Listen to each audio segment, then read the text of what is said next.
বাঙালি মেয়েকে দেখেই ক্রাশ খেয়ে গেলেন বলিউডের চকলেট বয় কার্তিক আরিয়ান। হ্যাঁ, কলকাতায় এসেই বাঙালি মেয়ের প্রেমে হাবুডুবু কার্তিক। হাওড়া ব্রিজেই একেবারে তুল কালাম কাণ্ড করে বসলেন। জানেন কি ঠিক কি কাণ্ড ঘটালেন কার্তিক? দেখুন।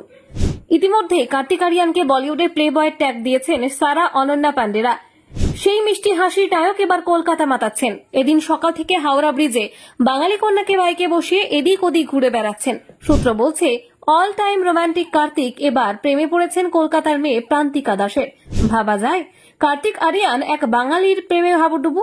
তার জন্য কলকাতায় ছুটে এসেছেন। তার দেরি দেখে বাইকে বসে অপেক্ষা করেছেন। তারপর হাওড়া ব্রিজের ওপরে ফুরফুরে হাওয়া খেতে খেতে বাইকে চাপিয়ে ফ্লার্ট করেছেন। সেই ভিডিও সকাল থেকে ভাইরাল। কে এই কন্যা? বলিউড নায়কের হৃদয়ে ঝড় তুলেছেন মুম্বাইয়ের রিয়েলিটি শো এর প্রতিযোগিনী বাংলার জনপ্রিয় অভিনেত্রী প্রান্তিকা দাস। কলকাতা থেকে একমাত্র তার ভাগ্যে শিকে ছিঁড়েছে।